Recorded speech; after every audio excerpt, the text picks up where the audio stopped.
First of all, L'chaim, a toast to everybody. Thank you, Elizabeth and Ali, for hosting. What a tremendous thing to bring Torah into your home. I think there's nothing better than that. Bro, I'm joking. I'm saying she heard what I was telling you in the mic as if we were talking. No, it's all going to be edited out, by the way. Not. We don't follow the rule of whatever you say can and will be held against you in court. All smart questions will stay in. All, other questions will go out. There are no stupid questions, Rabbi. There are no stupid questions. That's why I said other questions.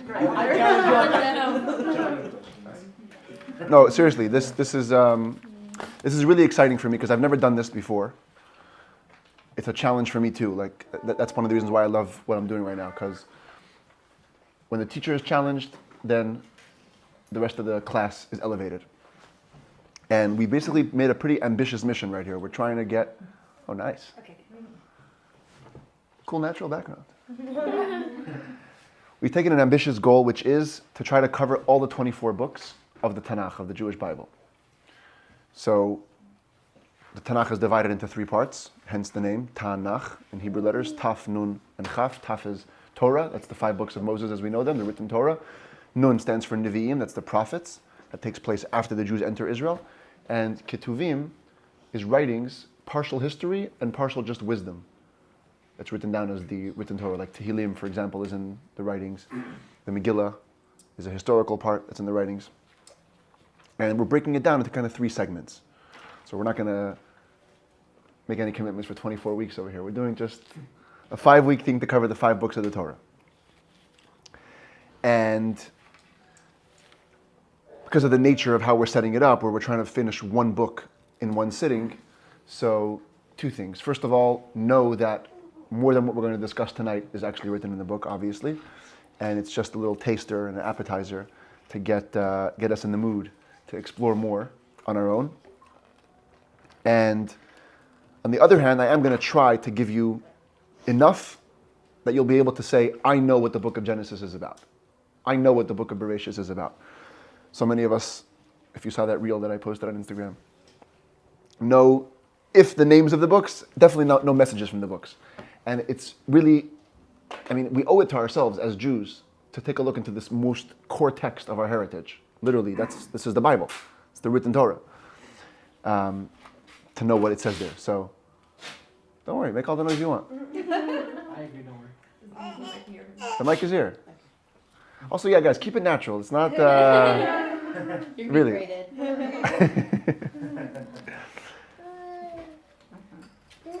Exactly. Feel free to interrupt. What I'm going to do is as follows. We're going to break up the class into 3 parts. First, a little intro into what the Torah is and some general perspectives on the Torah. Then we're going to do the basic story, the timeline of events of this book, of Bereishis, Genesis, and then some core takeaways from the book for our lives to make it relevant to us today. So, first things first, the word Torah. Anyone know what the word Torah literally means? Huh? Yep. Wow. Okay. Where'd you go to Hebrew school? Dennis Prager. Okay. Have you read his book, The Rational Bible? Our dad is a very learned man. Okay. And for many years, we bought him a Torah lecture series that Dennis Prager recorded. It's extraordinary, and he goes through chapter by chapter, verse by verse in the Torah. Yeah. And so I've gotten maybe 4 chapters in, and then I stop, and then I have to go back because it's so incredibly dense. Yeah. But he talked about that. So. Okay, so there we go. Wow. Yeah. Torah literally means instruction. That's what the word Torah means. And like everything in Judaism, and this is one of the most powerful parts about the Torah, everything is in the name. We believe that names communicate energy. Each one of our names, by the way, our Jewish names carry the energy of our soul. Giving a name to a child is a very big task because you're literally giving them the energy through which their entire life is going to be led. That's why total side note, don't make up names for your kids, God willing, in the right time. Sometimes it feels good to make up a name or like something new, something inspiring. You should look to the Torah or to past ancestors' names, because those are the ones that hold the already made energy, the good ones. Don't have to make them up on our own. When we say Torah means instruction, what that means is that the Torah is not necessarily or only a history book. Many people in the outside world will define it as that. They'll say Torah is the history of the Jewish people. But if you read the Torah, it's pretty poorly written in terms of a history book. If I could just be a little critic for a second.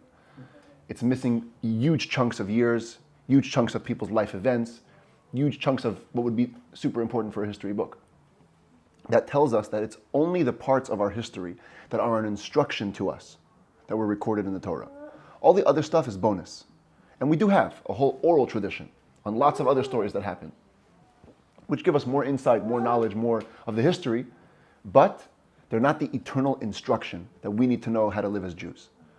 In the Torah, we have history only insofar as it serves as a lesson for our day-to-day life. Another word about the Torah. In our texts, in our literature, Torah has 3 names, 3 last names. Torah is the first name. Torah has 3 last names. If you know Hebrew, you'll appreciate these words. We have what's called Torat Emet, which means? What, truth? Truth. The Torah is called the Torah of truth. Every time we go up to the Torah to make a blessing on the reading of the Torah, we say, thank you Hashem for giving us the Torah of truth. Second, Torah is called Torat Chaim.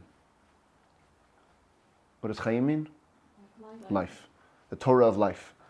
And it's also called Torah Achat. One. The one single united Torah. Which means that a essential feature of everything in the Torah is that it's true, that it's alive, and that it's one, united with every other teaching in the Torah. No such thing. Yeah. You said the class can have 3 parts. Yeah. First part is a little intro. This is the intro. With the second part and the third part. Timeline of the book. Okay. Third part, some takeaway lessons of the book. Yeah.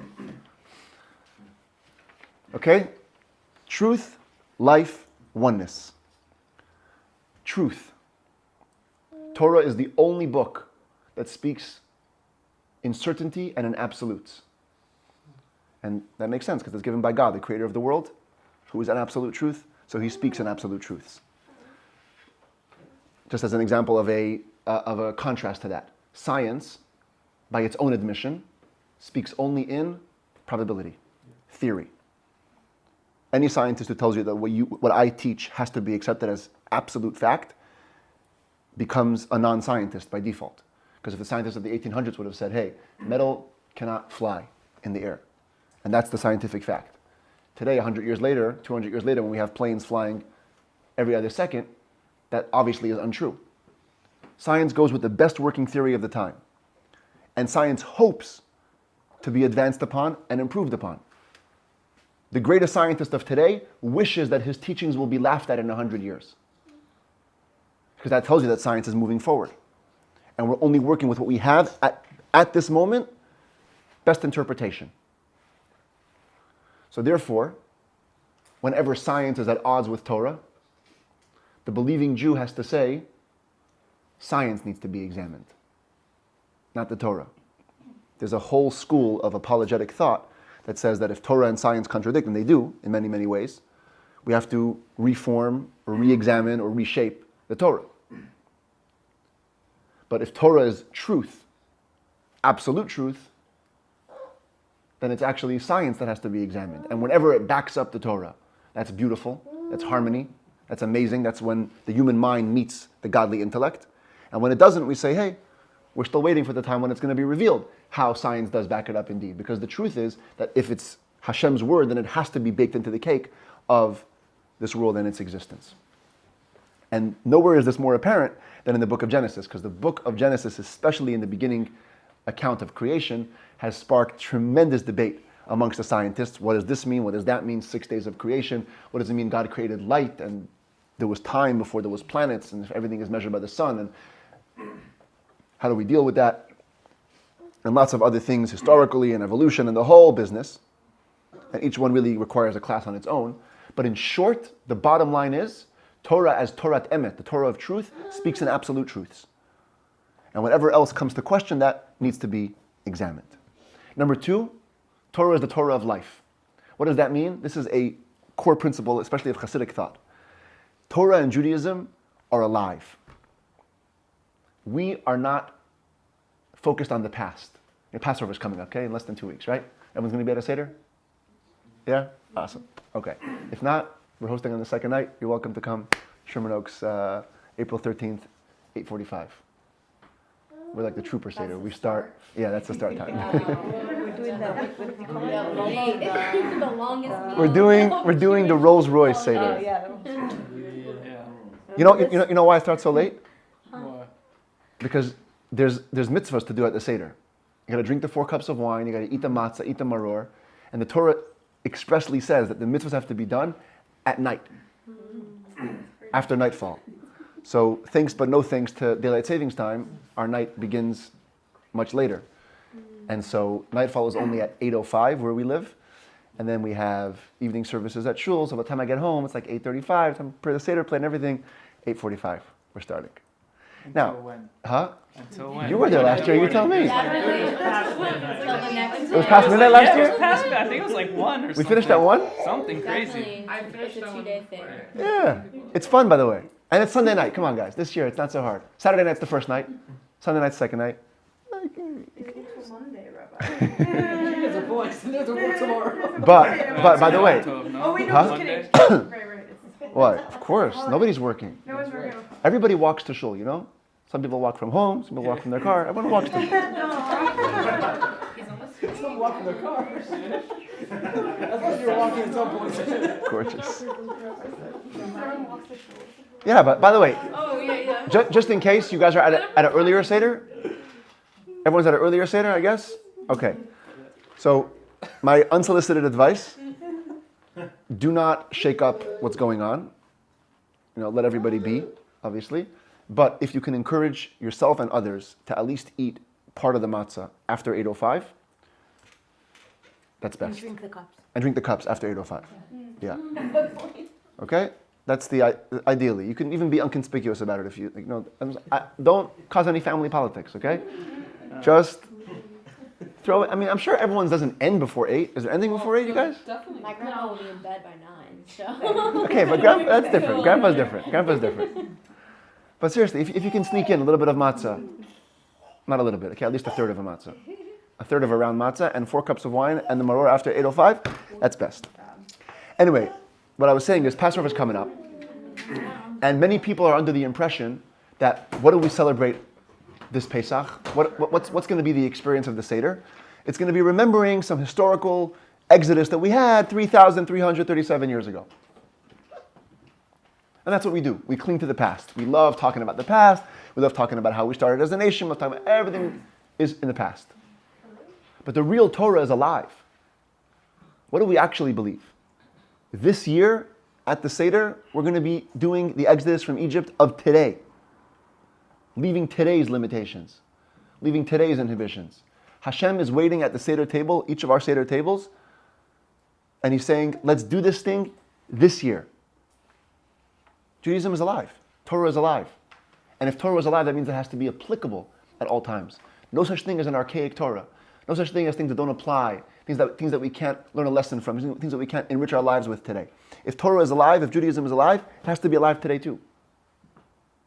And Torah is one. Torah is one is one of the most profound parts of the Torah. The fact that you can take a subject matter of the laws of Pesach and a subject matter that's totally not related to Passover, something completely different, and find the thread that unites them. Because it's unity. Unity means it's everywhere in everything. There's nothing in the Torah that isn't connected to every other part of the Torah, and by extension, nothing in the Torah that isn't connected to every Jew. That's our little intro. Okay, questions or comments on that? Wow, you guys are a good crowd. Okay. So, let's go then to the book of Bereishis. You have in front of you a 2-sided paper. On the top, I just figured I'd write some Just some basic events so you can get some context. It says chronology. Bereishis covers the events of years 0 to 2309. Right?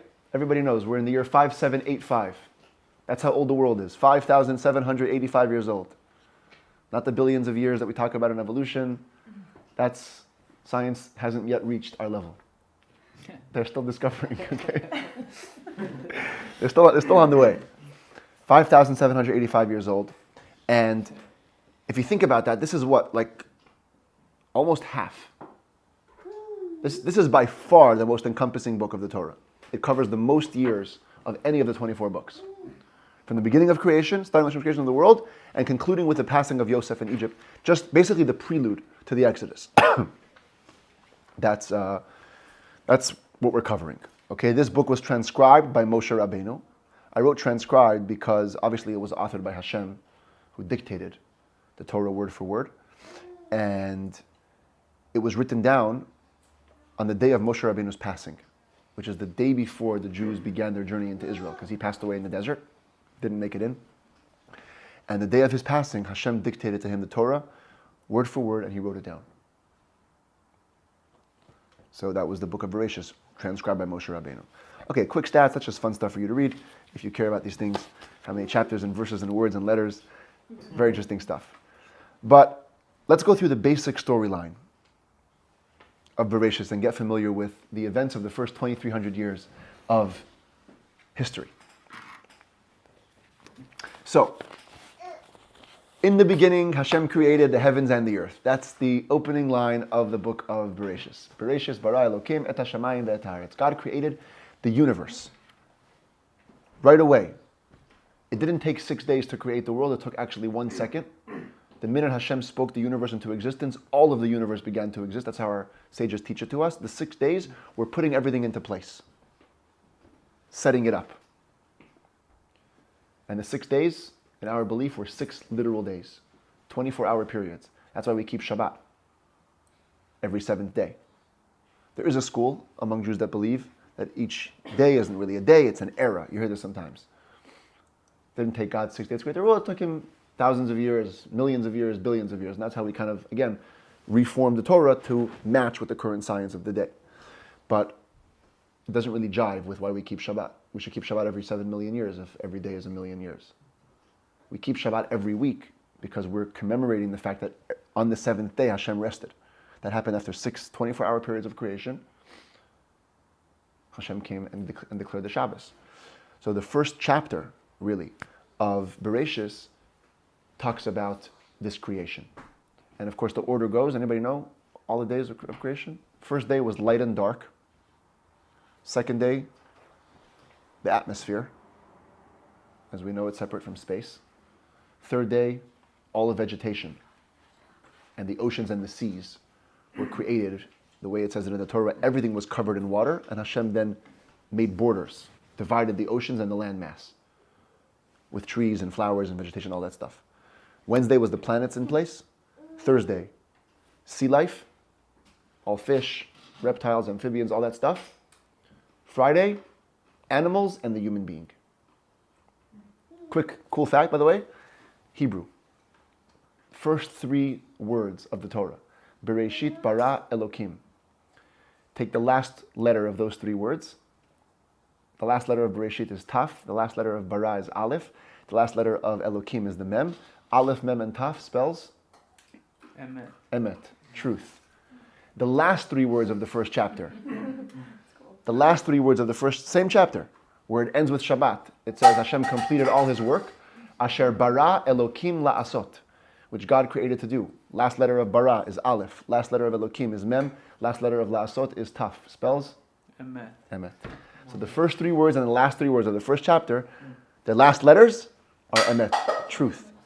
A little hint, there's many cool hints like this. But that was the beginning. Now, what happens right in the end of the 6th day of creation, the first couple hours of man's existence, is that famous sin with the tree of knowledge. Adam is created. Hashem says it's no good for man to be alone. He needs A woman. a woman. He needs a wife. And so he does a surgery. That's what it says in the Torah. Now, many people think God cut out a rib from Adam and made it into a woman. That's not what the Talmud says. It's not what the Zohar says either. Talmud and the Zohar says that the human being was created with two faces, male and female, facing back to back. Full forms, glued at their backs. And the surgery spoken of in the Torah is Hashem splitting the two, and now the woman was separate from the man. And now they can unite face to face. There's a whole Kabbalah on that. Why didn't he just make them separate to start with? Well, Ah. you said he didn't make any mistakes. You know what I'm saying? Yeah. So was it a mistake? He said, he realized that they shouldn't be separate. You know? What do you think? Yeah, extra time. Isn't it the same reason of the brain? To recognize the need? Yeah. According to Rashi, it says that all the vegetation that God created on the third day was right under the surface of the earth. It didn't pop up. It only popped up after Adam was created, when he realized the need. Rain came down, and all the vegetation popped up. And in the same vein, Hashem did the same thing with the woman. He wanted us to appreciate that we need the woman. That life's not good without them. Yeah. Honest to God. It's the truth. You're not lying. That's literally what it says. Rabbi, I've heard something about on Chava's skin. Yeah. Like it was like made out of nails. Yes. Or something. Can you? Like nails? Yes. This material, that's a very interesting question. She just asked, she said, she heard of Adam and Chava's skin, that it was made out of nail. Yeah, the Zohar says so clearly. This stuff that we have on our nails was the entirety of the skin. Yeah. But why? Why did I get mixed reactions to that. Some people go like, ooh. Some people go, ooh. That's like, I heard that's why in the Stala you look at yes. How did that change? So it changed with the sin of the tree of knowledge. She's a learned woman. Oh. Yes.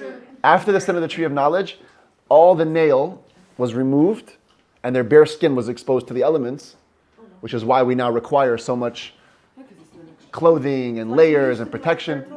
Huh? Yeah. Yeah. Nails are very protective. And they probably used to be a little stronger. Okay. Because now they're just nails, you know? Yeah, I know. Yours are breaking all the time, right? They're cracking. But imagine they were just covering the skin. Like, which parts break though? Like this part breaks. Yeah. Right? Not the You can. you can, but I'm saying not that part that's like on the skin. Yeah. You can break that too. You can break it, I'm sure, but it's not like It's harder than the skin itself. yeah. Does it have anything to do with like the I need a lot more manicures. unsafe Yes. for the women? This is why nails have a lot of negative connotations kabbalistically. And Negative? yeah, Why? Don't look at my nails. because all the nails were Allie, just got a fire manicure though. no. No, that's not what I mean. That's not what I mean. That's not what I mean. No, decorative and beauty, that's encouraged. Oh, Chapter 1, verse 3. Yeah, sorry. moving right along here. We're talking about But by the way, just because someone mentioned the nails, it's very interesting that the nails, because the rest of the skin came down and we just were left with the nails, so the nails were seen as somewhat of a reminder of that negative event. So, a couple of things. First of all, every morning when we wake up, we're supposed to wash our hands because it is said that a negative force comes upon us when we sleep, since our soul ascends to recharge. So our body is left without the full animation energy of the soul. Negative forces love attaching to potential godly energy. And in the morning, they go down to the nail. And when you wash your hands, you're washing off that negative force from the nails. Why does it go to your nail? Because it's reminiscent of that event after the Of sin the of time. of that time after the sin of the tree of knowledge. Adam and Eve were remaining with just this little piece of nail, kind of like as a reminder of what once was and what they caused. At which points were they no longer made of nail? The moment after they sinned. Oh, okay. Yeah. Okay. So they were walking together then. They were like They were separate. androgynous, I don't know how you said, like a hermaphrodite, not a, like They were separated before they conjoined. They were separated. Yeah, they're separated. Conjoined. There you go. Yeah, thank you. They were separated before the sin. That was the creation of woman. Give me credit. Huh? Oh, thank you. Okay, yeah. Another thing is, a nail is considered potentially harmful for a pregnant woman. When you cut your nails, they're not supposed to fall on the floor, lest a pregnant woman step on them, and it cause harm to the baby. Yeah. Fascinating thing. Huh? Spiritually. Yeah. That's why the Talmud says that most people will throw their nails away.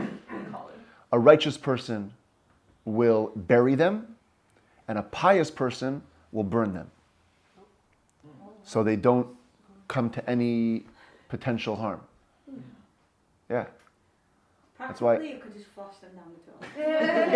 Yeah. Although, That's a lot of if you want to be crazy like me, Fine, but you don't need not down the faucet, exactly. nail clippings? This is what you're talking about? Yeah, nail clippings, like when you cut your nails. But Yeah. sometimes they go flying everywhere. So- That's the point.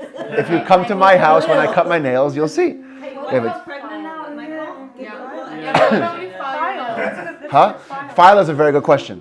So I don't know Good the. question. Mushka, Sometimes I'm just probably sitting Mushka can speak more to this Well, about I filing asked you nails. when I was pregnant with Ayaleb, and like we are like basically what people said it's fine. Yeah, filings seem to be Because, fine. like, it doesn't stay in the same place that it fall. Basically, Yeah. so it's fine. What doesn't- does it say about the fact that they like That always was sad. like they grow back? That's a good question.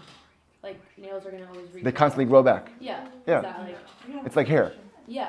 Same Is thing. that like meaning? The part of it's like the only part of us that we can cut off without hurting, and they consistently reproduce. Right. I don't know offhand. I'll have to check that out. like I heard like on Kippur you can like you're not supposed to wash your hands. Yes, Just on the tips. Is that, Yes. Is that why? it's part of all. Yeah, I don't know. up till the knuckles. That's it. Yeah. Oh, it's, What else? You said about Havdalah. Yeah. Yeah. On Saturday night, we look at the nails. That's a little bit different thing. But It's related. It's related because Adam. Okay, let's not get ahead of ourselves. Sorry. Yeah, let's finish this. Okay, let's finish this. Sorry. You keep me Sorry. Yeah. No, but I asked you Keep the me- question first. keep me on times. What did you ask me? The question that started I don't even remember. Oh, about why are they separated? Why didn't they just Oh, start to recognize the need. That's what we were saying. No, and then it, Yeah. Oh, then it went to that. Okay. Describe- So the sin of the tree of knowledge goes like Another this. question. So Oh. they were walking back to back, and like on top of each other, walking back to back, and that they separated? Yeah, Oh, okay. but it was for maybe an hour. It was a very short time because the narrative goes you quickly. have 2 feet. That's a good question. 2 feet or 4 feet. What are we talking here? It seems like they were fully conjoined. So 2 people together. So the feet were like this, kind of, on the ground. If you could- Back mirrored. think of going back to back, being taped to somebody back to back, and trying to walk around. So there when are you, 2 when you feet. walk, I think Adam was the you front. walk like this or like this? They figured it out. You jumped Is there around. actually, You jumped like, around. Is this specifically stated somewhere? Yeah. In Tractate Eruvin, page 13, if you're These interested. details are- Yeah, these details. Yeah. They were also very big. Huh? They were very tall. So but if they How walk tall like are we this, talking? then maybe In the Talmud, it says they were 150 feet tall. They're like Wait, avatars. were they like They're the Yeah. same person then, Not avatars, but right? Like Adam and Eve were the same. Like, genetically speaking. Well, I don't know. They were like Right? connected, so Yeah. they were the same person. Yeah, And then, okay, so they're just made into 2. they made it into 2. Technically the same person. It's like identical twins, splitting. Just out of the womb. It's kind of crazy. Yeah. Was it like a 50-50 or what? Ah. You know why Adam and Eve had the perfect marriage? They see each other? 'Cause there was no in-laws. Ah. Ah. Okay. Anyway, moving right along. What was the basic story of the sin of the tree of knowledge? They had Adam and Eve are created, and Hashem says to both of them, He says, you can eat and you should eat from every tree in the garden. They were in the Garden of Eden, which was actually a physical location at the time. And there's one tree that you shouldn't eat from. Don't eat from this tree. It's called the Eitz Hadat, the tree of knowledge. For on the day that you eat from the tree of knowledge, you shall die. Die. That's what it says. And then what happened? They ate from tree of knowledge. They ate from the tree of knowledge. Why did God create a tree of knowledge that you couldn't Seriously? eat from? And then Why? because- What a question. I think I know this. Okay? Test. Yeah, it was like a test to see see if they would listen to. Really? It was a test if they would listen. Yes. Do you know that it actually says that the test that the commandment wasn't that they shouldn't eat at all from the tree of knowledge. The commandment was that they should eat from the tree of knowledge after they ate from the tree of life. It was Friday afternoon. They were created according to the Talmud at the very end of the day, with 2 hours left to daylight. No, excuse me. The sin happened 2 hours left to daylight. It was Friday afternoon. The tree of knowledge was which tree, by the way? Do you know? Which fruit was it? What do you say? Apple? What food did they eat? What food did they eat? What did they eat? Persimmon? Huh? Persimmon? Do you know? I don't know. Is it what, like a pomegranate? Pomegranate? No. That's a good guess. Huh? Fig? Fig. Anyone else want to guess? It's always depicted as an apple. Huh? It's always depicted as an apple. Yeah. Is it like a date? Or It's from the apple is from Christian sources. Oh. In our tradition, anyone? Wait, was it an apple? No. I'll go with that. It wasn't an apple. He says Christian. What was it? Oh, there's 4 opinions as to what it was. There's Of course, there's 4 opinions. The estrog. Fig, No agreements on anything. esrog, Oh, an S. Why would they eat that? That's right? nasty. That's why that is What's so attractive? The etrog. Yeah, that would not be nice. Wheat to eat. Wheat. I have I don't know if that's how How does that work? and grapes. I think it was a grape. Grape feels indulgent. Yeah. Grape feels indulgent? Yeah, like an estrog, they just So true. if they had all the knowledge before this, why would they bite into an etrog? Right. Well, then I get why Adam said, she made me eat this etrog. the skin is so thick, like you wouldn't. And the skin is so thick, right? Think to like Yeah. It doesn't even seem I don't know. Very thick. And why is wheat called a tree? That's expensive. Also, why is it wheat on a tree? Huh? Why is wheat on a tree, right? Figure a grape. No, there's it can't be anything else, right? Yeah, grape. Grape seems like indulgent. Fig, I'll tell you what. And Fig like, is, it's enticing. Like I would eat a fig off a tree. yeah? Like yeah, like Yeah, like that's it's, a good looking fig that's right a there. good looking fig right there. I'm about to risk it all All right. for this fig. Just wait one day. Yeah. Well, it says that the fig opinion says, because the fig opinion is hidden in the Torah. It mentions right after the sin that God took leaves from a fig tree and made them initial clothing. The grape opinion says that it was 2 hours to Shabbat. Had they waited till Shabbat come in, Adam could have made kiddush on the grapes, on the wine from the grapes, and everything would have been great. One man can Yeah, live 2 grape minutes, makes 2 hours. Hey, Tara. Grape makes sense. But no apple in the No apple. apple. Apple's not in I any. feel like I've But it was still. Well, the Christians depict it as an apple. So you Why? it was on your styles featured. Oh, okay. That's the side story. That's the. I found one book It's open. where it says that the tree, sin of the tree of knowledge was a tapuach. But we know today that tapuach in Hebrew means an apple. However, in biblical Hebrew, tapuach doesn't actually mean an apple. It just means a round-ish fruit, is what I discovered. I didn't know that. My friends taught me that. They gave me a bunch of different sources. And basically, it just doesn't describe the actual fruit, just a nice round fruit. Whatever it was, okay? The way I heard it once, the Torah says, Hashem said, eat from the tree of life and then from the tree of knowledge. Adam chased knowledge before life. Why is it a bad thing? Why is that a bad thing? Because knowledge, by definition, is things that we assimilate from the outside. All we know came from the outside of us. If you think about it, all information we have to learn from the outside of us. We're not born innately knowing anything. We have instincts. That's different than knowledge. Knowledge is information. Information is absorbed from the outside. Life is essential. Especially as a Jewish person, our life comes before our knowledge. Meaning, the values, the traditions, the things that hold us together as a people have to come before we start seeking information from all sorts of places, which, by the way, today, there's no other age like today in terms of information. I was talking just now to a principal in Pennsylvania. He says, teaching has shifted completely today. It used to be that the school was the authority. Whatever the teachers taught, that's what the kids knew. Today, if a kid wants to find out anything about anything, ChatGPT, YouTube, TikTok, you got it. You don't need teachers for information. And the truth is that in Judaism, we've known this all along. We value values much more than information. Information you can learn for a lifetime. Life comes with your soul. And one of the very first lessons in the Torah, life before knowledge. Your essential Judaism The soul within you needs to come before seeking out knowledge. If you jump the gun and you do knowledge before life, you end up with Adam and Eve. And there's a whole nother dimension to the story, which is a very positive dimension, because we believe that, of course, Adam was created by Hashem. So how does he make such a mistake within the first couple of hours of being created? And what does it say about God, that his creatures can rebel against him within 2 hours of being created? I mean, that's, right, it's pretty weak. Well, then also life becomes more meaningful, that you know things, that if you ask them, would you rather know or be ignorant of things? And most people would want to know Yeah. and have the knowledge. Even though knowledge sometimes comes with pain. Otherwise, they'd be living completely ignorant of anything. Yeah. But it has to enrich the life. Correct. Knowledge comes within the context of life. Yeah. Yeah, nobody should think this is a license to not have any knowledge. This is, please, you got to chase it, you got to study it, you got to, huh? No, you have to. No, they said life first. Hashem said, don't eat from the tree of knowledge first. But you must pursue. You must not submit just to blind faith. That's not a healthy model. We have to understand what we're doing. We have to feel the significance of what we're doing. Don't wait to understand. We still do, even if we don't understand, but we always seek to understand more. There's a very mystical dimension of the tree of knowledge where actually Adam and Eve were discovering the world that they were actually meant to discover.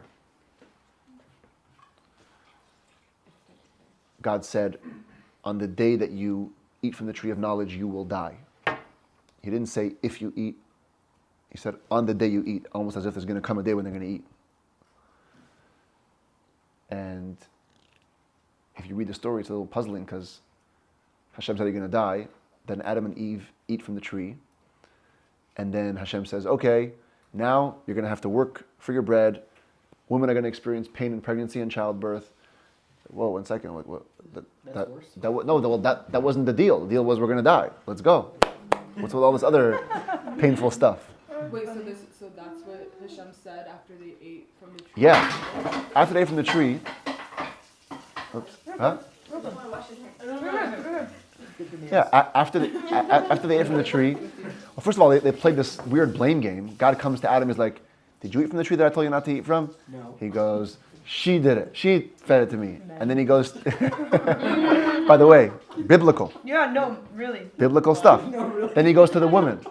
What happened? What's the tree? What does she say? He did. The snake. She blames the snake. Wait, but was it not, what's the story about, like, with the snake? Yeah, the snake. The snake tempted them. Yes, he enticed them. Right. And then didn't the snake, like, have, like, didn't snakes used to have, like, legs and stuff? Yes. But then after that, they, like, Yes. Snakes had feet and hands. Okay, that's what we're talking about. Yeah. They were fully functioning. According to the Zohar, the snake represented the evil inclination. Temptation never existed within the person. It only existed without. Once, The Yetzirah. yes, that was incorporated after the sin of the tree of knowledge. Part of the effects of that was Adam bringing evil into himself. Imagine if we only had to struggle with temptations from the outside. We were essentially good. That's why the snake had to tempt him. Adam couldn't think up rebellion against God. The humans couldn't think up rebellion against God. It had to come from the outside. The snake was the power that represented this. And he said, hey, try this. And then they did.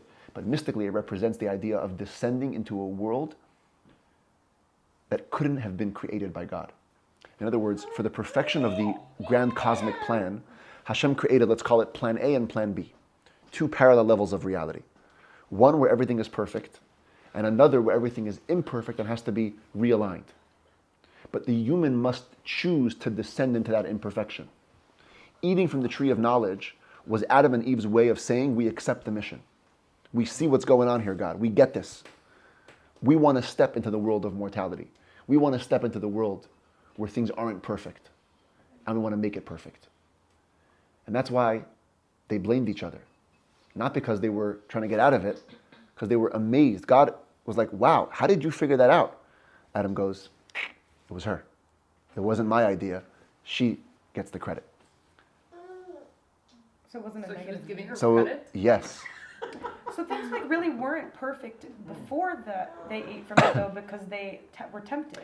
Right. But in that level of reality, the temptation only existed outside of you. To have to struggle within, with tension from inside of you, that's a whole other dimension. So And that why was did she blame introduced. the snake then? Ah. So according to this interpretation, it seems that the blaming of the snake also was giving credit, or was saying, handing it off to this power that you put into the world introduced us to the concept of imperfection. We, created by Hashem's hand directly, have no imperfection. The snake brought us to this awareness. But it was the evil that he created. Yeah, well, of course. That's a whole nother conversation. then How Hashem creates evil and how that works.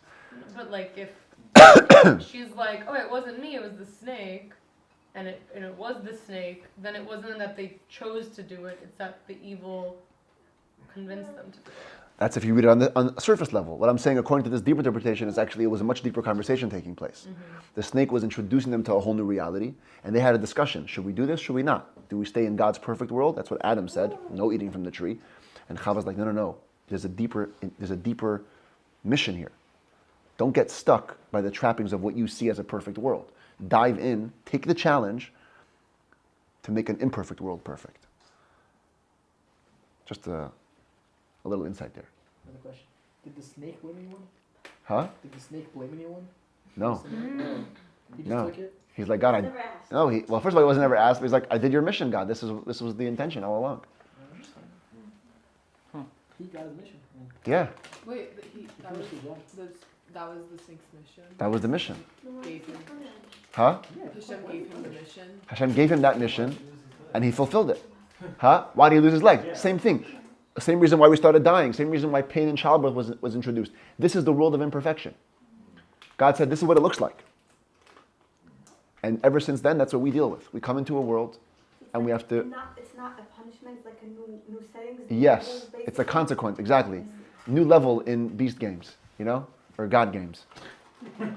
That's also where meaning is knowing we have a finite life makes for us to have a more meaningful life. If we knew we could live forever, why would we get, what would we, how would we What would be the choose to live our struggle? lives differently? Of course. Versus if you know your mortality, you're going to live a more meaningful life. That's such a true observation. Knowing that you're limited, yeah, for sure. Was there any other animals at the time or no? Oh yeah, every animal was created on day 6. All the animals you can imagine. And they all had Including, by the way, according to many sources, dinosaurs. I believe it. Yeah. We believe that dinosaurs were around till the Great Flood. The Great Flood destroyed them all. That's when human size also reduced. Everybody was giant, according to the, right? Everyone was much bigger. After the flood, it was rewired. Or the All right, depending on which- let's cover a little more. After the tree of knowledge, Adam and Eve have their children. And here begins one of the recurring themes in this book, sibling rivalry. Don't know it. Okay, Cain and Abel. Oh, The first 2 siblings killed each other. That's not a good start. It's not a good start, right? That's bad parenting right there. So, okay, you know what? Let's take a look at that. This is just for Abraham's family because this is the most of the book. But if you go up 10 generations, father to son, from Abraham, you get to Noah. If you go 10 generations back from there, father to son, you get Adam. Okay? So it's Adam, 10 generations Noah, Noah, 10 generations Adam. How many years? Abraham was born in the year 1948. Isn't that interesting? It's almost 2,000 years. From creation. Oh, like, yeah. Yeah. 1,000. Isn't that fascinating? Abraham was born in the year 1948 from creation. wow. Fascinating, just a little piece of knowledge. Oh, You get what I'm saying? Yeah. Yeah. That's just, interesting thing. Rabbi, who kept track of year one? Huh? Who kept track of year one? Adam. Yeah, but so like All right. So Cain and Hevel, that's Cain and Abel. They were the 2 sons of Adam. And it didn't really end well. They got into a fight over whose sacrifice was better. They came up with the idea of donating from themselves to Hashem. They were the first donors. And one gave an animal and one gave a plant. And Hashem accepted the animal but not the plant. And again, without going into the whole mystical side of this thing, bottom line is, Cain got upset that his brother's sacrifice was accepted and he killed him. How did he know how to kill, by the way? Interesting tidbit. Maybe we shouldn't go into this little gory. But if you think about it. Huh? The snake? Yeah. But the snake didn't die yet. He's still The there, snake, right? you're still there, still alive. Still there. If you look in the text, when after Hevel is killed, Hashem tells Cain, Kol demei achicha, so akim elai min ha'adama. The voice of the bloods, plural, The bloods of your brother are crying out to me from the land. And Rashi is the primary commentator on Torah. Why does it say bloods in the plural? Because Cain wasn't sure how to kill. And he stabbed Hevel multiple times in all different places. I don't even know why I said that. Okay. With what? Anyway, with a spear. After that, that is considered to be somewhat of the more tragic part of humanity. They never had an eternal continuity. Adam had a third child, Shes, or Seth. From him came humanity as we know it, because from him came Noah. Everything or everyone else was destroyed in the Great Flood. So Cain and Hevel had no future. But why do people always, like, based on this, everyone always says, like, from, like, Abraham, that's who's, like, where we started. The Jewish people started from Abraham. Yeah, because he was the first Jew. They're separate. Yeah, but they follow the same line. From Yeah. Shes to Adam to Noah to Abraham, yeah. Well, so that means everyone's related to Adam and Chava? Yeah. You know, we're brothers. Can I One ask way. you a question? No, Please. like I'm saying, like Christians and all that. Yeah, all of us. How do we know Abraham was Jewish if we didn't have the Torah? We'll get to that. No. I'll get to that. Good point. That's a great question. Oh, well, yes, it's a good point. What did she say? Oh, I said he was circumcised, right? Yes. Well, I'll get to that in a second. It's a very good question. Go, throw it in. How Abraham was the first, first Jew. Okay, 1 second. Let's get there. What's that? Line 4 is Noah and the flood. At a certain point, humanity became depraved. And God said we got to do a factory reset. Just shut everybody off and start again. This is not working. This is not working. The asteroid The mirror's hitting not Earth. secure. Oh, I've heard that. Is The that asteroid? Mirror's not. In the Torah, it says that there was literally a flood. A deluge. Tons of rain. And the well springs from the bottom of the earth opened up as well, because there's water under earth, of course. So the water came forth from the earth's core, submerged everything. Water came down from on top, drowned everything. It was like the world's biggest mikveh. It was just a purification process. Like today, we say the mikveh purifies. We go inside, we submerge, we come out a new person. The world submerged and came out a new world. All the previous people were killed. The animals, except for the ones in the Teva and Noah's Ark, went extinct, and Hashem started again. What do we learn from Noah? Quick lesson. Don't be afraid to be different. Noah was the only guy against the world of moral depravity. It's crazy when you think about it. He was the only one. What did he do differently? He lived in faith with Hashem. He followed Hashem's instructions for the time. There was very minimal instructions at the time. 7 Noahide laws, they were given to Noah. The Noahide laws. The basic code for moral human conduct. Wait, I'm confused. I thought it was just the 3 brothers, and then they killed each other. So what happened to the brothers' kids or whatever? No, so they had kids, but they were all destroyed in the flood. The third brother, Shes, went to Noah, and then that was the flood. So, yeah, we have to just be different. We are different. Let's own it. The world respects Jews that respect themselves. The more we try to assimilate and mix in, we're like oil. Oil will always separate from the water. That's just how it is. We're wired differently. And rise to the top. Huh? And rise to the top. Yeah. Yeah. The world knows it. It's time that we acknowledge it too. Anyway, Noah, after the flood, had children. His children had children. The Torah makes it a point to record the 10 generations from Noah till Abraham. And then it says, Abraham was the first person who walked with Hashem as a Jew. And here you see that point that I made earlier about Torah being an instruction and skipping history. The first time we meet Abraham when he's born, but the first time we meet him, actually, the first story about him, he's 75 years old. It's literally, you skip the whole, for us, that's like our lifetime. I mean, 75, that's everything. And incredible stuff happened then, by the way. He discovered monotheism. He began to spread this branch of his faith in Hashem. He debated people. He was thrown into a fire over his beliefs. A whole story. All that before he was 75? All that before 75. None of that makes its way into the actual written Torah. It's not in there. The first thing we get is, by Yomer Hashem al Avram, God told Avram, Lech lecha, go, leave your father's house, go to Israel. He was living in Haran, which is like Turkey nowadays. Go to Israel. It's very curious. And one of the explanations is that that's what being Jewish means. and it ties into your question about Abraham being the first Jew. Everything that Abraham did until 75 was him pursuing a higher lifestyle. He was trying to figure out what's making the universe turn, what is at the heart of reality, what's going on. Even his debates were all done from his own mind. What he figured out, what he studied, this and that, it all came from the bottom up. At 75 years old, Hashem said, I'm going to call the shots now. Go, travel to Israel. That was the minute that everything changed for him. Now it's no longer a relationship with God on his terms, it's a relationship with God on God's terms. That's what being Jewish is about. We don't start with our terms, we start with Hashem's terms. The moment Abraham made that switch, that's Jewish.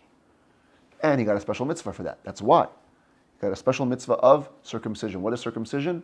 Branding. It's God branded into our bodies. And about women, what does Talmud say? Talmud says women are like born circumcised. They're already branded, naturally. We have that innately in us. It seems, he had the Torah that we have, but in oral form. It wasn't written. That was Sinai. Hashem gave us the Torah. But he had access to many of the Torah's commandments, and he kept many of them. He kept all of them, in fact, it says in the Talmud. And that's Avraham Avinu rises. Okay, we're trying to, we're at line 5 now, and about an hour in. Okay. Let's go a little quickly, okay? Avraham, he's discovering God. God is giving him commands. He journeys from Israel back to Egypt, back to Israel. God purposely makes him travel around to test his faith. And then at one point he says, you know what, that's it. You're my man. And he makes what's called the covenant between the parts. It was a very ceremonial covenant. He had him take different animals and he set them up in different ways. And then he had Abraham walk through the parts of these animals. And that was the covenant. In those days it was very, like today, a handshake is like a signal of devotion, commitment. So walking through things was very big in those days. It's a very big ceremonial act. So Hashem had Abraham do the same. And that's when Hashem told Abraham, here's what's coming. You have a little glimpse into history. Your kids are going to be enslaved in Egypt, and they're going to come out better for it, come out free. And I promise you the land of Israel. This is when God said, Israel is our homeland. By the way, it works till today. The only claim that I find that non-Jews respect is the biblical claim. What are our rights to Israel? Not a Balfour Declaration, not a UN resolution, not wars that we fought. The only true and eternal claim is eternal God and his eternal Torah promised it to the eternal people. That's it. It's not a logical explanation necessarily,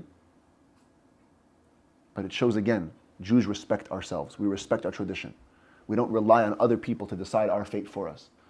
Israel is ours because it's ours. And by the way, I think this is why Israel was always the most contended area on the planet. No empire considered themselves complete until they owned Jerusalem. It's the weirdest thing. This little piece of land, Alexander the Great, the Romans, Nebuchadnezzar, the Babylonians, everybody, they have whatever they want. No, we have to conquer Israel. Why? Why were they so obsessed with Israel? They were obsessed with Israel because Israel is a land unlike any other. It's wired differently.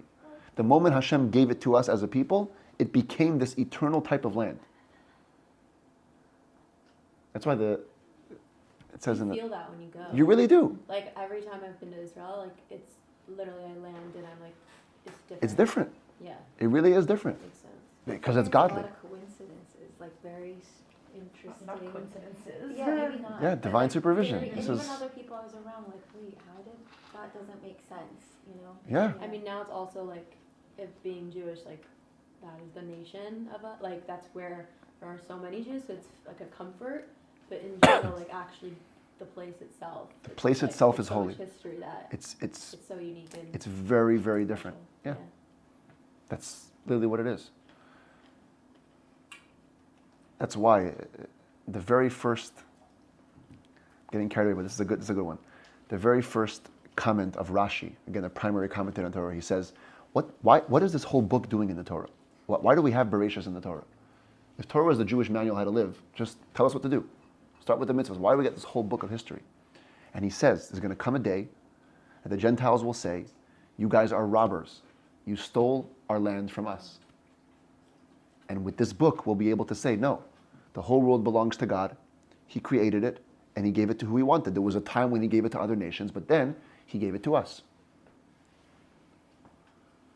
And if you think about it, it's a little bit of a funny claim. Like, why would they say you're robbers, that you stole like you conquered the land? I mean, isn't that how the world works? You fight wars, you conquer land, that's it. You annex it to your territory. What's like, why are we, even if, let's say we're occupiers, yeah, let's say we are. But by law, that's how it works. You fight a war, you get land, that's it. Mm-hmm. The Rebbe once explained that they're not mad about the physical occupation. They're upset about this spiritual occupation. What did you do to Israel that you just made it different than every other land? That's what we're upset about. You got Israel and you transformed it into a different quality. And that's our answer with this book. We say, Hashem created the world. It's his infinite energy that's in it. There was a time when Israel was like every other land. But then when he promised it to Abraham, that's it. Now it's ours. And it's ours in a way that can never be changed. Even if no Jew lives in Israel, it's the Jewish homeland. That's the funny thing about it. And there were times when there's no Jews living in Israel, which is the weirdest thing. Everyone's exiled, and Israel is our land. Because it's like an essential transformation. And that was promised to Abraham. Then, Abraham gets his first child. He was childless for 86 years. 86 years old, he births Yishmael. Not from his wife, Sarah, but from a second wife, Hagar, which is also a recurring theme in this book. One wife couldn't have children naturally. The surrogate wife, a concubine, it's called. And the concubine is considered to reproduce on behalf of the mistress. And it's like it's an omen. It's like an auspicious omen. You allow another woman into the marriage. Don't try this at home today, okay? And no, really. There's a whole story on it. Putting it out there. No, there's a whole story when polygamy was outlawed. Check it out. There's a whole. I want to get there. It's a fascinating story. When Rabbeinu Gershom outlawed in the 1000s, outlawed in Judaism no polygamy. But in the Torah, it's replete with it. So he has Yishmael. Then Avram gets a bris. That's the next thing. He gets circumcised. He gets his first commandment. And then you have that whole story with Sodom, that city. Right? There was a world that got a factory reset, and there's a city that got a factory reset. Again, we're kind of skipping, but basically the way it worked was that Abraham's nephew had moved there, and the whole city went morally bankrupt. And that caused that they became deserving of complete destruction. Avram tried to save it, didn't work. The city was destroyed. After that, Yitzchak is born. Finally, Avram is 100 years old, and he has his son with his wife, miraculously. They give birth to Yitzchak. And the next recorded story, really after Yitzchak is born, is 37 years later. Again, Torah is an instruction. It only gives us those parts that are relevant. Yitzchak was 37 years old, and Hashem challenged Avraham to the ultimate test. He said, everything you've worked for, everything you're slaving for, all the effort you've put in to spread my monotheism, the belief in me, here, take this nuclear box, press the red button, explode, everything, it goes away. Kill your son. That's literally what he was asking him to do. And Avram withstood the test. He took him. And Yitzchak found out also what the agenda was. And he also went joyfully. And then the moment of truth came, and Hashem said, that was the test. All I said was bring him up. I didn't say slaughter him. Now bring him down. And this moment is considered to be pivotal in Jewish history.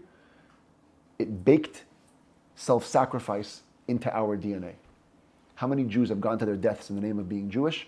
That comes from that moment. Wait, so, sorry, just clear. This was like a test from God. Test from God. And to kill his son, but like he didn't. He didn't do it. Okay. In the end, yeah, if you look in the precise words, it says, V'ha'alehu, bring him up to the mountain, that I'm going to show you. That the implication was a sacrifice. But then he said, no, bring him back down. But right there, Abraham was literally ready to risk everything. That's where we get it from. Push comes to shove, thank God it should never happen to us. But push comes to shove, we know which side we land on. I think that's also like evident today. Absolutely. Like we're the modern day kind of people doing that, especially now. Yeah. Like with everything going on in the world, I feel like Well, it's first of all, our time in all Israel of us to step primarily, up and- absolutely. The Rabbi used to say, this generation is not challenged to die as Jews. We're challenged to live as Jews. That's our calling. It's a lot harder. You die once for 1 second. Well, depends how you die. It's just, okay, 30 seconds. Just your body. But to live as a Jew, that's a much bigger challenge. And that's what we have to do. That's our thing. But it's right there. Right there, that's called the Akedah, the binding of Isaac. Right after that, Sarah dies, and she's buried in the cave of Machpelah. Anybody been there in Hebron? Yeah. You've been there? Where's Yeah? Wait, where's Rachel buried? Isn't that- Rachel's buried in Bethlehem. She's on the side of the road. Yeah. Right. Yeah. It's near Yerushalayim. Nowadays it's in, Oh, yeah? because it's Oh. from so big. Because they expanded it. The Right. tomb So and it's like one of the Yeah. neighborhoods. right. Yeah, Sarah passed. This was the first purchase of Israel. Abraham was promised Israel. Yeah. Wow. That big structure. Have you ever been there? I don't think we went there. Okay. It's a little hard to get there anyways now with security and everything, right? Usually it's pretty simple, except for if it's trackable, that's you can't go there. Besides for like a couple of days a year, the Arabs are there. They do nothing. One part of it. But there are some days during the year that you can go there. So maybe you're just unlucky and you fall on one. It could be like if you went on a tour or something. Yeah. If you guys make it back there, you should go there. It's literally the place. It'll still be there. They'll still be there. Yeah, exactly. They can guarantee she's buried there? Yeah. Really? She's buried all the way down. Yeah. That's But yeah, the Torah says Adam and Eve are buried there. Abraham and Sarah are buried there. Yitzchak and Rivka are buried there. Yaakov and his wife Leah are buried there. Yeah. And this was the first purchase of land. Abraham was promised Israel, but he bought this piece. He said, I want to have my first deed. And he got it. And what happened next after Sarah died? Yitzchak gets married. Whole other portion. Eliezer, do you know the story with when he went to go find the wife? Eliezer was Avram's trusted servant. Avram told Eliezer, go find me a wife from my relatives. I don't want anybody else because they don't believe in monotheism, but his whole family did. So he went, he traveled to the city, and he basically gave God a test. He said, I'm going to the well. All the young girls used to come out and fill up water for their families. And he said, I'm going to ask them for a drink. If they give me a drink, and they also give my camels to drink, that's going to be a sign that she's the one. And Rebecca came out, and she filled the conditions. He asked her for a drink, and she said, not only I'll give you a drink, I'll give your camels a drink. And that was it. She was the one. Whole story how that developed. He went to his house, and I got an agreement out of him. Rivka came back to Yitzchak. They're married. Now, this is the first Jewish married couple. Because Avram and Sarah were married before they became formally Jewish. Yitzchak and Rivka were married as Jews. Many of the laws of Jewish marriage today, we actually learned from the way that wedding went down. Did they get remarried? Avram and Sarah, yeah. Yeah. Like if two converts get married, you know? Like if a couple converts, they have to go through another wedding. Yeah. All right. After Yitzchak and Rivka get married, Yaakov and Esav are born. That's the first twins. They were twins. Wait, who was Yitzchak? Sorry. Yitzchak was Abraham's son, Isaac. Abraham, Isaac, Jacob. Guys, if you look if you take a look in the family tree, okay, we didn't go into all these details, but Abraham had two brothers. He gets married to Sarah. He had Hagar and Keturah were other wives. They had other children, but we don't deal with them so much. Isaac is the main next category. He's Abraham's son. Isaac marries Rebekah. They have Jacob and Esau, Yaakov and Esav. They're born twins, but they couldn't be more different. Esav becomes the archetype for the wild kid, and Yaakov is the calm boy. Does everything right, the goody-goody. Initially, by the way, their father saw a lot of potential in Esav. Esav almost became a good guy because Yitzchak believed in the potential that his son had. He just chose to use it in abusive ways. But Esav was very, very spiritually attuned. Yaakov, He didn't huh? have any children, right? Like Esav, he had a lot of children. It's just not. It's not in this. It's not in this diagram. You see on the bottom it says here the genealogical table of Esau's descendants appears in chart 5. This is taken from the Art Scroll Tanach. They have a whole other chart for that. But the main focus of the Torah, of course, is on Yaakov's family, so it goes into that. So Yaakov and Esav are born. And again, Torah skips a lot of their life events. The next big thing in the Torah is the blessings. Yitzchak became old and blind. And he wanted to pass on his spiritual power to one of his sons. And he actually wanted to bless Esav. He said, Esav will be the one to carry on my traditions. And his wife said, no, you got it wrong. Again, the wife coming in, saving the day. It's Jacob, Yaakov, who deserves the blessings. But Yitzchak wanted Esav. And there was a whole little story that she set up. She gave Yaakov clothes that felt like Esav's skin. Yaakov came into his father and got the blessings. And Esav never forgave him. Esav haunted him. wasn't it descendants too with like Ishmael? So there's a lot of this like kind of built into the descendants, like the Islam, Muslim people, like that. Right. It's baked Esav into kind of that goes into experience as the well. Roman, Right. yeah. It was a very cosmic or macro event there. Yeah, for sure. After the blessing story, Esav decided, that's it, I'm going to kill my brother. And Yaakov had to run away. Another sibling rivalry in this book. Two brothers are fighting again. Yaakov had to run away, and when he ran away to Lavan. In this chart here, you see Rebecca's brother. Rivka had a brother. Yaakov's mom had a brother, Laban. I don't know how you say it in English. Laban? Oh, I don't know. Okay. Lavan. Lavan had 4 daughters, Rachel, Leah, Bilhah, and Zilpah, and they ended up becoming Jacob's wives. So if you think about it, Jacob married his first cousins. See that? Right? That's how it works, because Rivka and Lavan were sister and brother, and they had children. Yeah. This was very, very common. I'm looking at Joseph and. Where are you looking? Well, I was looking at Rachel. And Oh, Joseph no, right. and Benjamin. Okay, we'll get there in a second. No, I know, sorry. Yeah. This is so the whole story how they got married. First he worked, and then he was tricked. He was supposed to marry the younger daughter, marry the older daughter. Bottom line, this is where the 12 tribes are born. From these 4 wives of Jacob, you can see it lists which was which. Leah had half of them, 6 out of 12, and then the other 6 were divided 2, 2, and 2 to the other wives. The tribes as we know them today. Then there's a side story there where Yaakov finally reunites with his brother.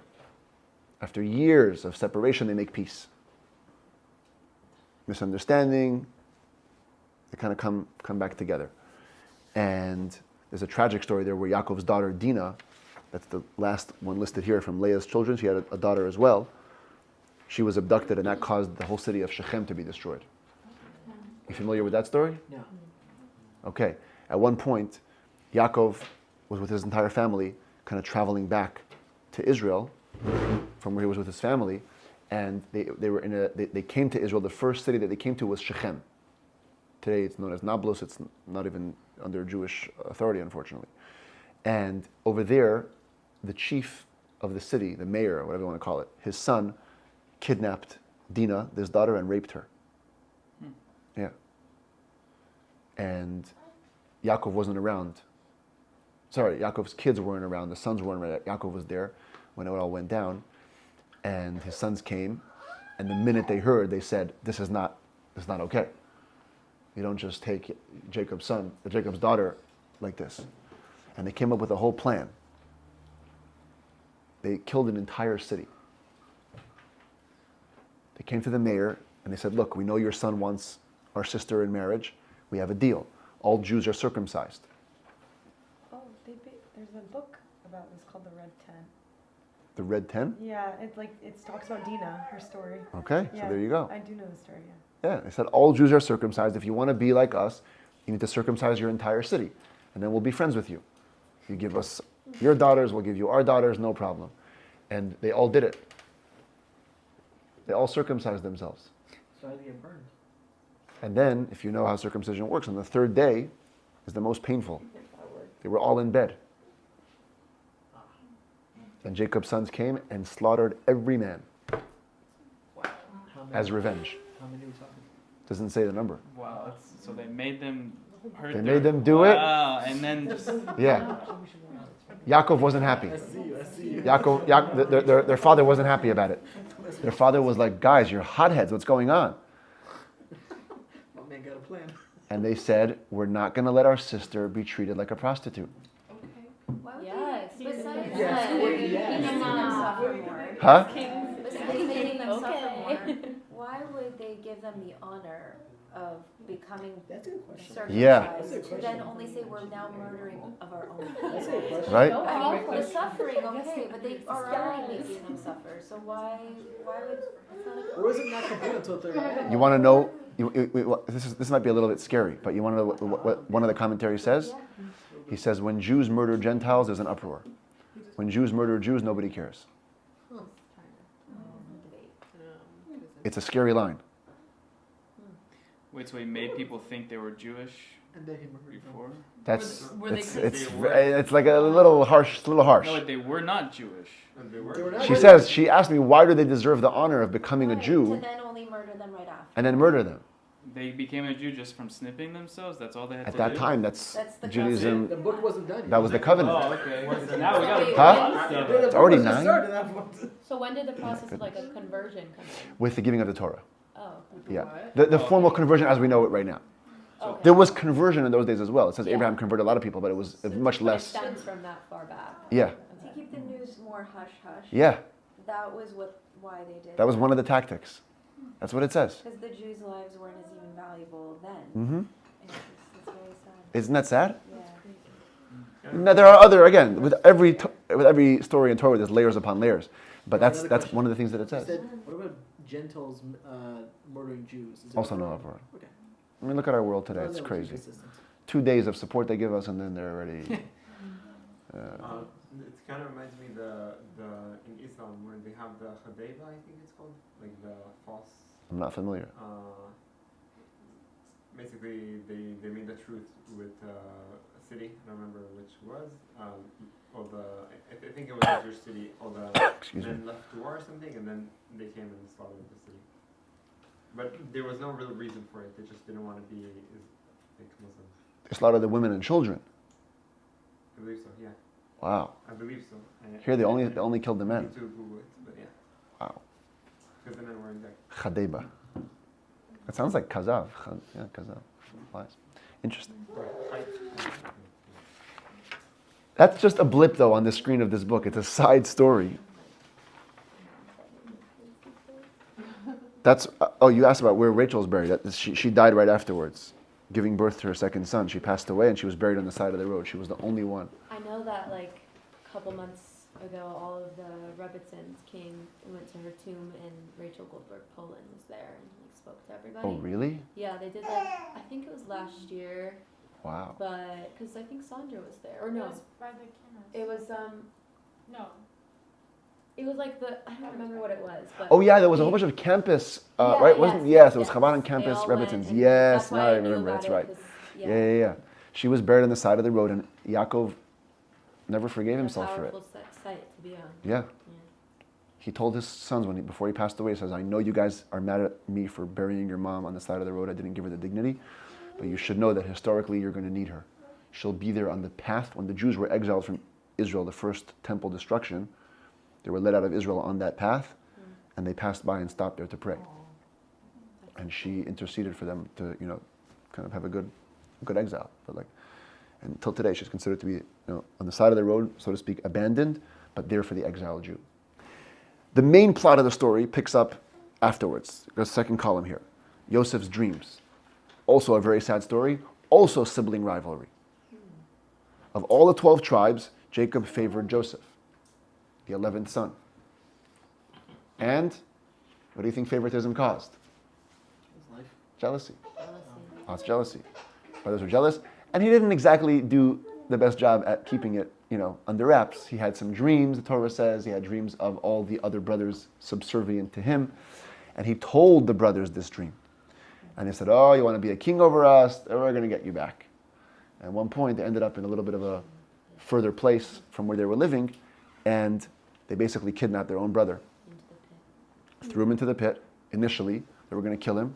And then they was like, you know what? We can't make money off killing him. Let's sell him.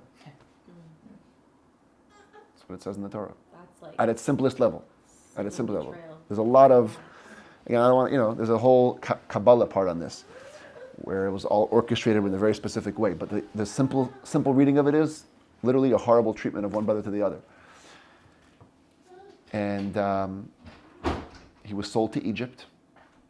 Eventually, he was sold a bunch of times. He ended up in Egypt. And in the end, it turned out that it was one big salvation. All preordained by Hashem. It's the blessing that we all ask for, We all go through a darkness in our life. Anyone familiar with Hanan Ben Ari? Huh? Is he an Israeli artist? No. What is it? Huh? Hanan Ben Ari. He's an Israeli music artist. He has a song, right? It's like, it says there, everyone dreams like Joseph, and in the end, everyone throws him into the pit. We all go through that part in our lives, and we have dreams, aspirations, and then somebody near us says, it's a bunch of junk, you just go. Nobody knows it? Okay. It's a very, very interesting song. Anyway, so he sold, but he was successful. Life gave him lemons, he turned it into lemonade. He didn't let him get it down. Everybody was against him. He worked his way up in his master's home. He became like the chief guy. And then the wife of the master tried to seduce him. She waited for a day when they were alone, and she grabbed him, said, you have to be with me. And he withstood the test. He ran out, and she framed him. Because when he ran out, he left his coat there. And she framed it as a rape. She said, oh, this guy, he waited to get to the top of the line, and then he came and raped me. They threw him in jail.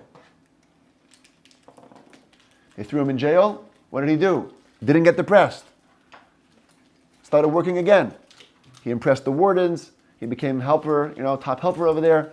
And that's when the beginning of his salvation happened. There was 2 ministers of the king, the butler and the baker. One was in charge of the king's drinks, one in charge of the king's bread. What do we get? Yeah? And they were thrown into jail.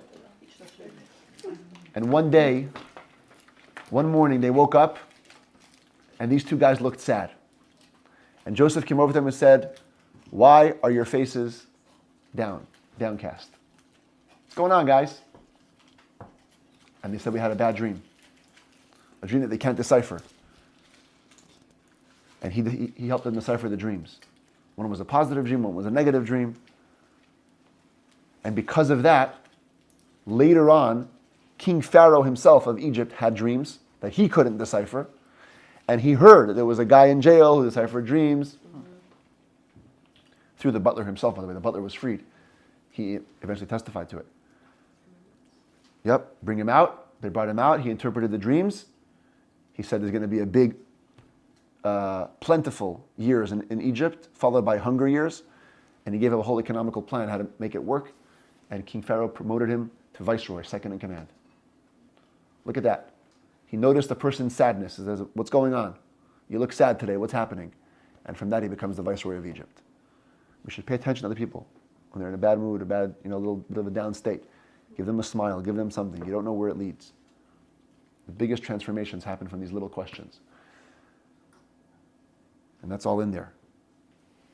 And once Joseph was the viceroy of Egypt, and he puts into place this plan for the hunger years following the plenty years, now the hunger affects all the regions around it, including Israel. And this forced the ultimate reunion between Joseph and his brothers, because they needed food in Israel. Their brothers came down to Egypt. A whole back and forth. Joseph mistreated them purposely as a way of, like a little scare tactic. He ends up keeping one of them in jail and telling the rest of the brothers, go back and bring back your little brother, Benjamin. He didn't come. The youngest brother, which was Joseph's actually only fully biological brother, through his mom as well. They came back, and Yosef revealed himself to them. He said, I'm Yosef. I'm still around. God did this all with a plan, so I can help you guys. He got Jacob to move down with the family, and so that covenant way back with Avraham and Hashem, promising that all the Jews are going to end up in Egypt, actually happens.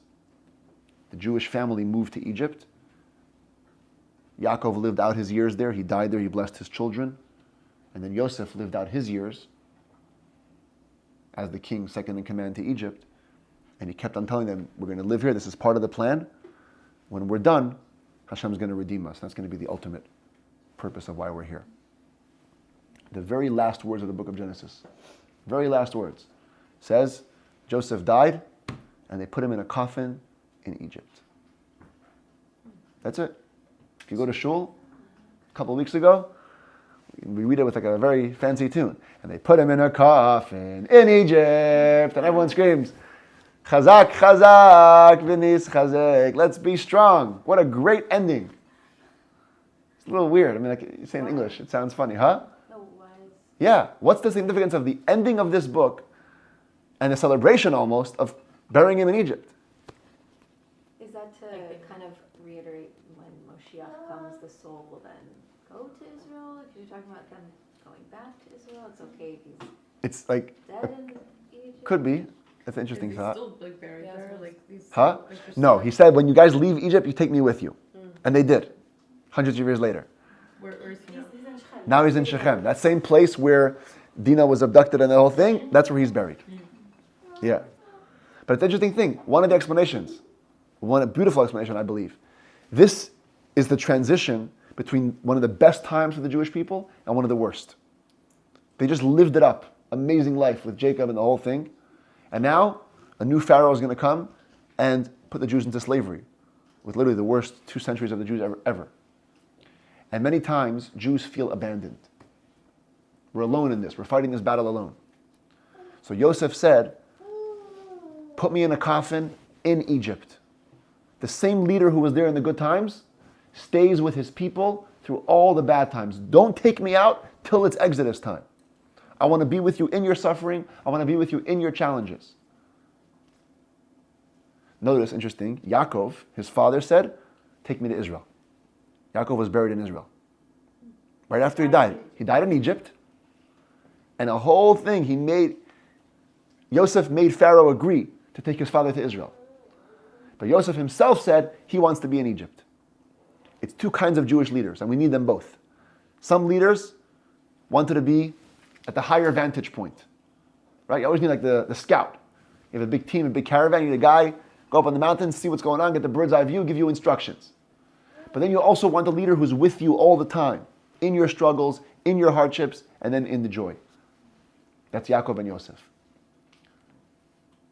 And the ultimate one, where we get our strength from, where do we get our strength from? Because Yosef was in a coffin in Egypt, therefore we're strong. Because he was with us right there, we were able to maintain our identity in Mitzrayim. And that is the story of the book of Bereishis. If I can make one more concluding thing, back to the beginning of the book. The first thing in the Torah is creation. The first thing Hashem creates is light. The first thing man creates, or man was commanded to create, is children. First mitzvah in the Torah, Pru Uruvu. What does that say? As human beings, we should first look to be creators. What are we contributing to this world? When we contribute, it should be something of light. Add more light. And children. Physical children, but of course also spiritual offspring. We want to be influencers. Don't just live for yourself. We have to live for others. Pass our wisdom, whatever we have, to somebody else. Light up somebody else's life. That's our takeaway from the book of Bereishis. The end. All right? I have a question. How long was this time you think for this book? This chapter? This says over here on the top. The whole book? No. Just this book. Timeline, like This whole book is from year 0 to 2309. Joseph passes away in the year 2309. And how long is the next book? The next book goes from year 2309 till 2448. Short. So much less. Mm-hmm. Much There's less. like a lot more Next here. ones are too. much less.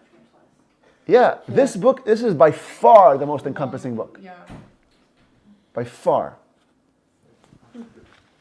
Half the time, it's like almost half the time. Yeah, even till today, exactly. Can we do a quick selfie? Yeah. Let's do it.